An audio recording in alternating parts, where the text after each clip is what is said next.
प्रस्तुत प्रसंगी प्राप्तस्थळी कीर्तनरूपी सेवेसाठी उच्चारलेला अभंग, वारकरी संप्रदायाची कळस वैराग्याचे मूर्तिमंत पुतळे, जगतवंदनीय जगाचे गुरु जगद्गुरु सुप्रसिद्ध संत पंचमवेद अध्यात्माचा गाभा तत्वाचे शिरोमणी तत्वबिंदू, वारकरी संप्रदायाची आगाध असणारी शांती, वारकरी संप्रदायाची प्रगाध असणारी शांती, किंबहुना वारकरी संप्रदायाचे पाया असणारे, उपजताची ज्ञानी असणारे, ज्ञानाचे सागर असणारे, गुरु शिष्य पण सिद्धीला नेणारे, तुमच्या आमच्यातील अतिगुही असणारं ज्ञान उघड्या स्वरूपात प्राप्त करून ठेवणारे, सकल सिद्ध पुरुषांनी सकल योगियांनी ज्यांना आई म्हणून माऊली म्हणून हाक मारावी बुवा, अशी योग्यांची माऊली, साधकाचे मायबाप, भक्ताचे मुकुटमुनी, साधकाचे अग्रगणित, समाधीचा राजा, अलंकापुरीचा राजा, अर्थात ज्ञानेश प्रिय दिहू निवासी तुकोबराय यांचा संतपर प्रकरणातील संताची महती, संताची थोरवी, या संताची बढती वर्णन करणारा असा आहे विठाला विठाला.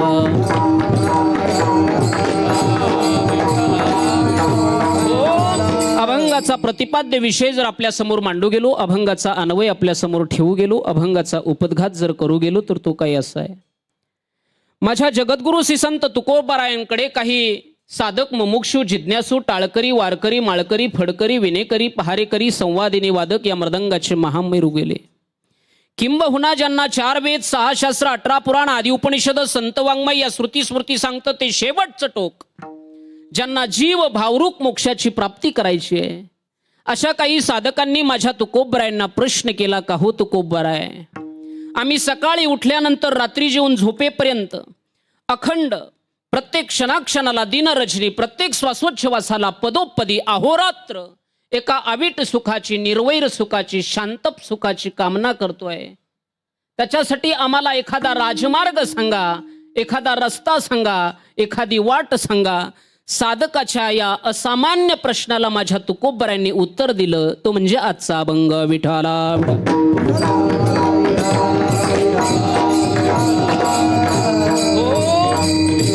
प्रस्तुत अभंगाकडे जाण्यापूर्वी ज्या ब्रह्मांड नायकाच्या सत्तेनं तुम्ही आपण या ठिकाणी संघटित झालात, एकत्रित झालात, जमा झालात, ज्या भगवान परमात्म्याच्या कृपेनं तुम्हाला कीर्तनाला येण्याची सद्बुद्धी निर्माण झाली, ज्या भगवान परमात्म्याच्या कृपेनं तुम्ही तुमच्या घरून पायी इथपर्यंत चालत आलात, अशा ब्रह्मांड नायकाची सत्ता त्रिभुवनामध्ये समप्रमाणात व्यापक आहे.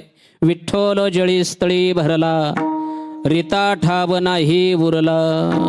त्या ब्रह्मांड नायकाला आपण एकदा हात जोडून पाया पडून त्याची करुणा भका, त्याची विनवणी करा. महायोग पीठे तटे भीमरथ्यं वरम पुंडलिकाय दातुं मुनींद्री समागत्य तिष्ठं तमानंदकंदं परब्रह्मलिंगं भजे पांडुरंगं.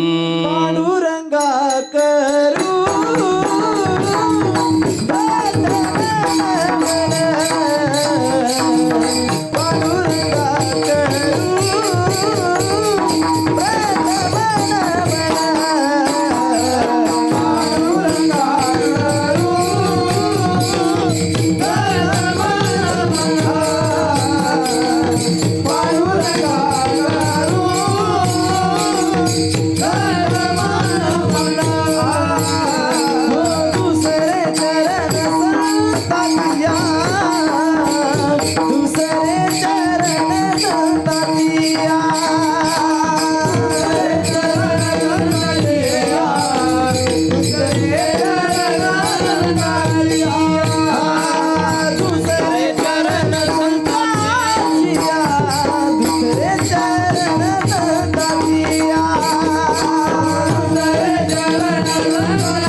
पांडुरंगा करू प्रथम नमन, दुसरे चरण संतांशिया.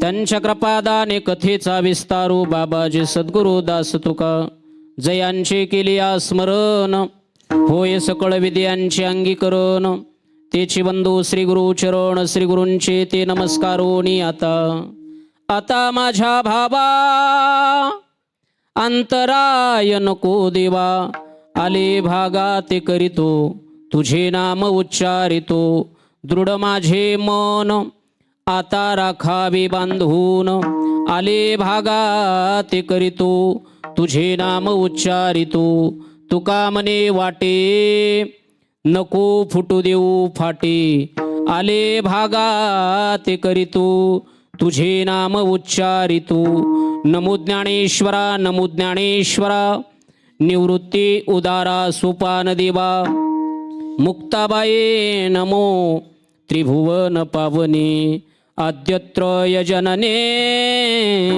देवाची पंढरीच्या देवराया पंढरीच्या देवराया दंडवत तुझे पाया दंडवत तुझे पाया दंडवत तुझे पाया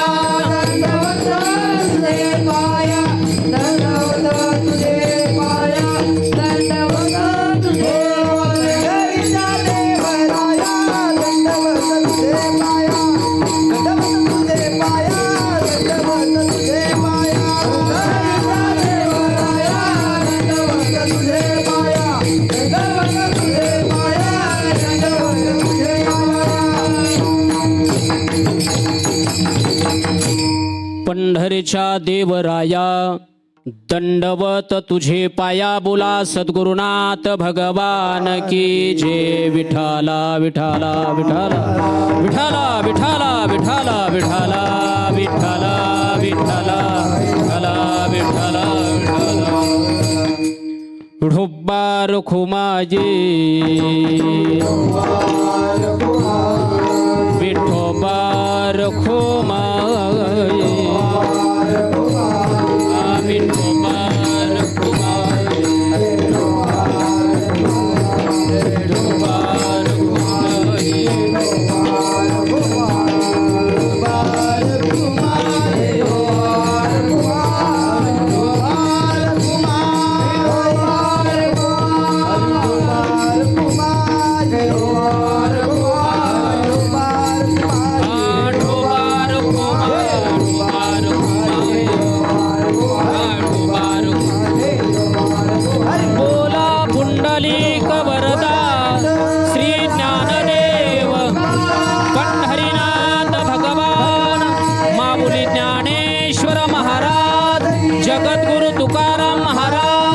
सच्चिदानंद केरोबा महाराज बोलो रे भाई सब संतन की जय विठाला विठाला विठाला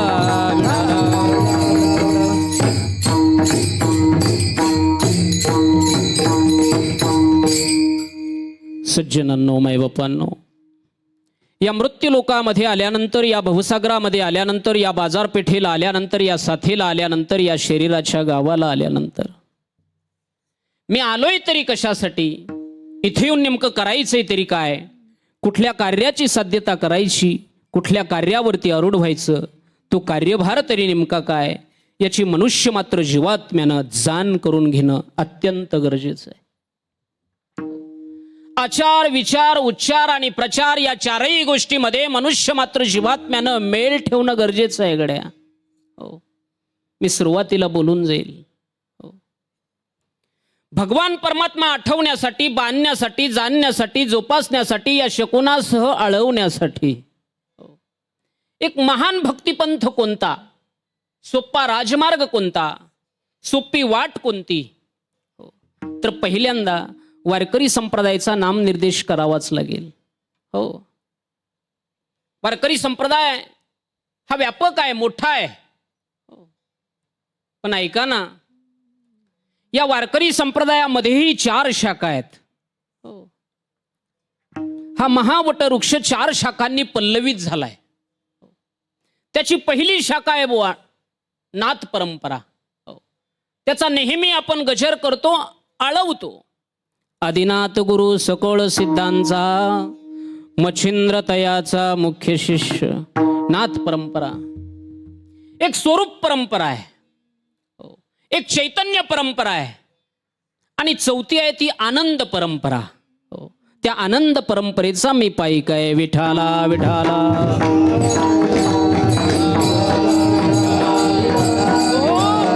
परमार्थ हा खोलीचा असावा, परमार्थ हा मुळाचा असावा.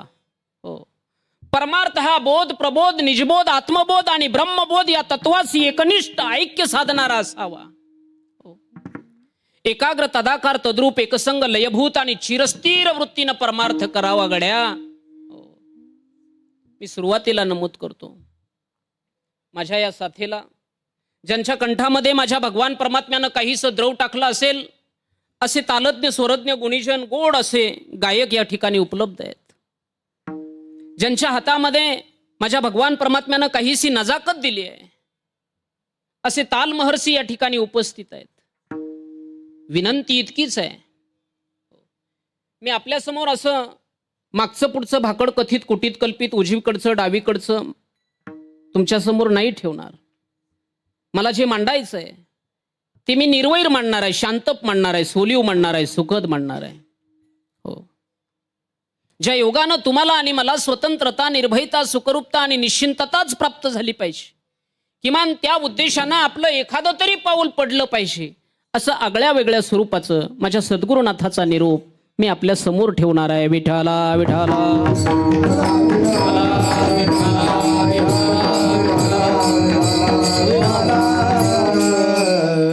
या मृत्यू लोकामध्ये जर आपण दृष्टिक्षेप टाकला तर आपल्याला नक्की कळू येईल गड्या की इथं डोळसांपेक्षा आंधळ्यांची संख्या अधिक आहे. जर कदाचित आपल्याला डोळसू वृत्ती असती, आपल्याकडे ज्ञानचक्षु असते, तर आतापर्यंत आपण तो भगवान परमात्मा पाहिला असता. हो, किमान अनुभवायला तरी आला असता. आपण संताचं, महंताचं, विचारवंताचं, कृपावंताचं, आचार्याचं आपण नाही ऐकत गड्या. हो, संत उपदेश आपल्यापर्यंत ठसला नाही, तो आपण आळवला नाही, बांधला नाही, जाणला नाही, जोपासला नाही. जर तो आपण आळवला असता, आपल्या मूकरूपी प्रवेशद्वाराच्या जुव्वारूपी उंबरठ्यावरती त्या उपदेशाची खाण जर आपण उपस्थित केली असती, तर आतापर्यंत जीव हा जीव न राहताना तो कधीच शिव झाला असता. विठाला विठाला. जीवात आणि शिवात काही योजनांतराची तफावत आहे गड्या. कोण जाणे कुणास ठाऊक मनुष्य मात्र जीवात्मा ही तफावत कधी भरून काढणार, कधी जीव शिवाचं ऐक्य होणार.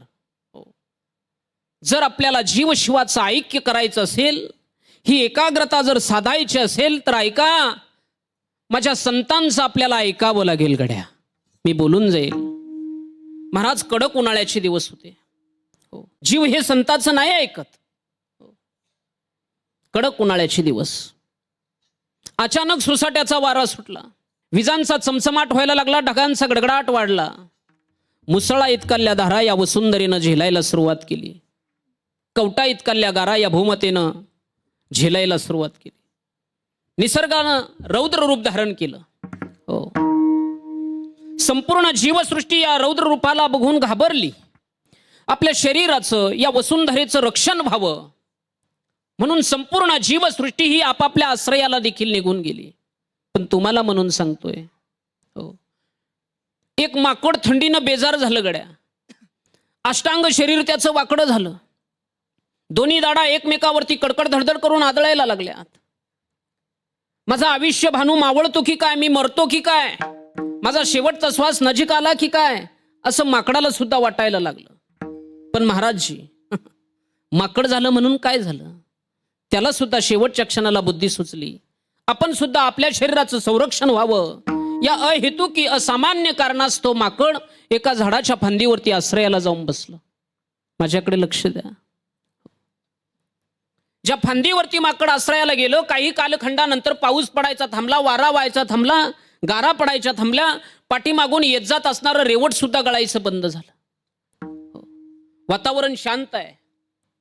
वृक्षाचं पान देखील हलेन असं झालेलं आहे. दमट वातावरण तयार झालं. पण माकडाची थंडी अद्याप गेलेली नाही गड्या.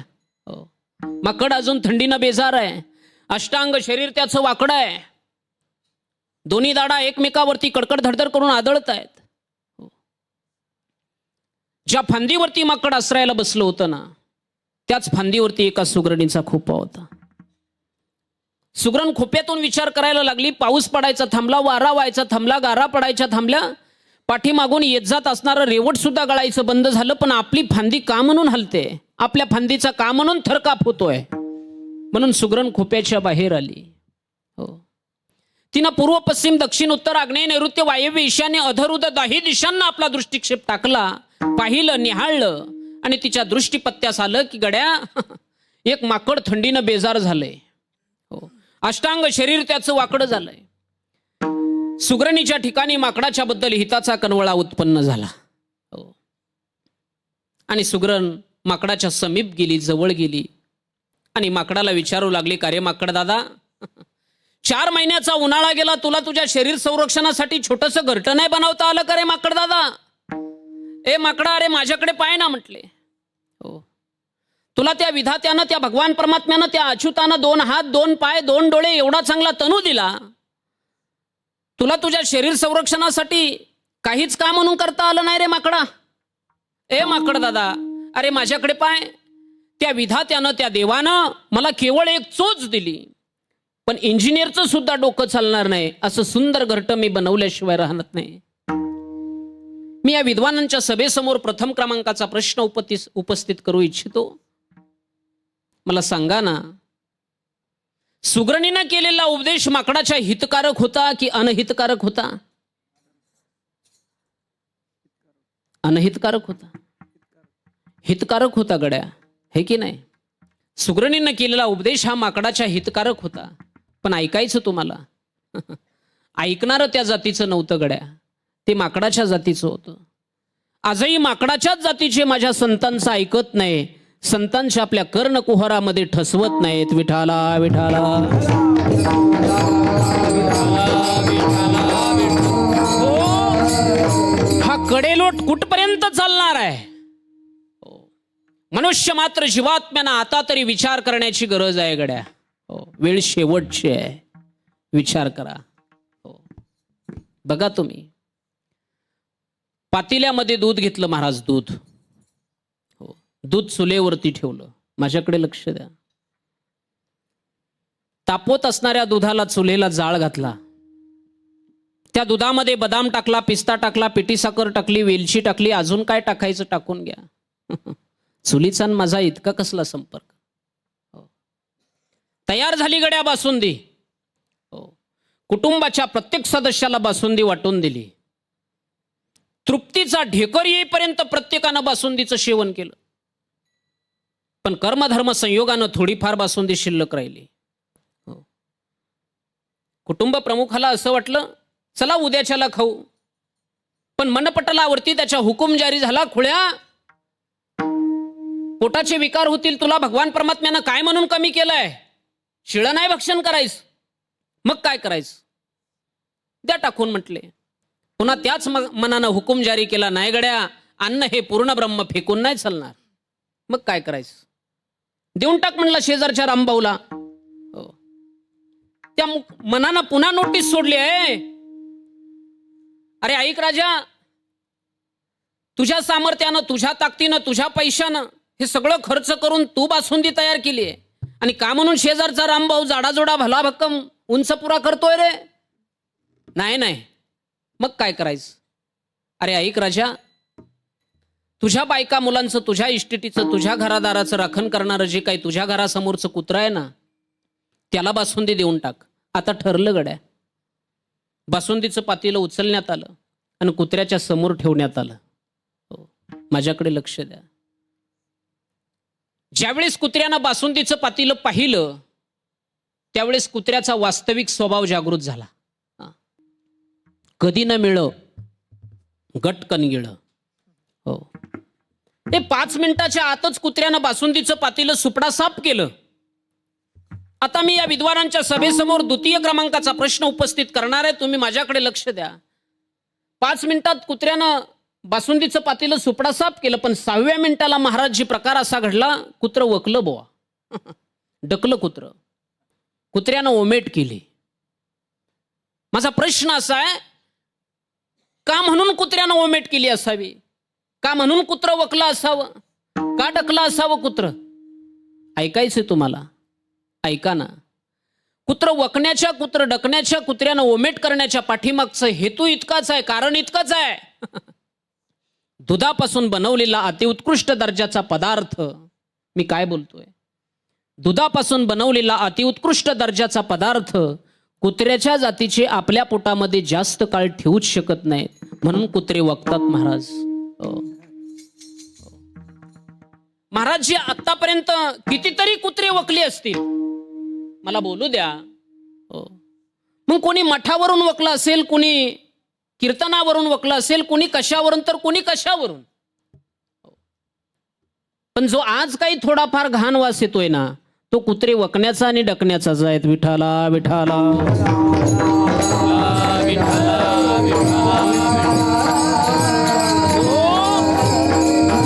मनुष्य मात्र जीवात्म्यानं निखळ परमार्थ करावा. हो, परमार्थ. हो, परमार्थ परमार्थ परमार्थ म्हणजे नेमकं काय हो? कशाला म्हणतात परमार्थ? हो, माझ्या साथीला हे तालज्ञ स्वरज्ञ गुणीजन गोड असं भजनी मंडळ आहे. माझ्याकडे लक्ष द्या. हे मी का वारंवार बोलतोय? आपण थोडा जरी बाजूला झालात तरी मी काय बोलतोय हे आपल्याला कळेल की नाही याची मला थोडी शंकाच आहे. हो, यांच्या गळ्यामध्ये जो टाळ आहे तो मला कल्पना नाही तो कशाचा आहे. कदाचित तो काश्याचा असेल, पितळाचा असेल, ॲल्युमिनियमचा असेल, स्टीलचा असेल, जर्मलचा असेल, या लोखंडाचा असेल.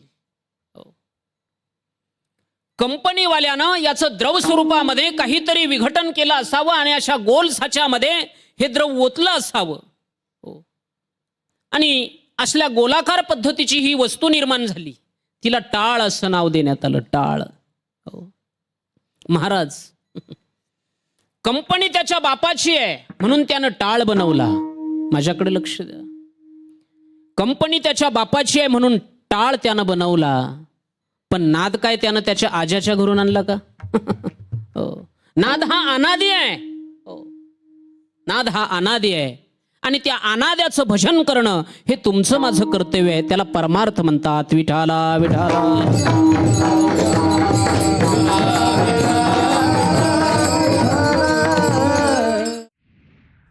संत ही उपाधी कधीही कोणत्याही विद्यापीठातून घेता येत नाही. संत होता येतं विचारांनी. मोटिवेशनल स्पीकर म्हणजे संत होणे नाही हा. मोटिवेशनचा व्हिडिओ 4 दिवसांसाठी व्हायरल होतो, पण संतांचे विचार हे कालातीत असतात. म्हणूनच ओव्या आणि अभंग हे पिढी दर पिढी गायले जातात. त्याला असतो वारसा, जो जपण्याचा प्रयत्न आपण करतोय. हरिभक्त परायण मच्छिंद्र महाराजांच्या कीर्तनाचा पुढील भाग आपल्याला उद्या ऐकायला मिळेल. बघायला विसरू नका. भेटूया उद्या सकाळी. सन मराठी वाहिनी बघत राहूया. वारसा कीर्तनाचा पुढे चालवूया. जय हरी विठ्ठल.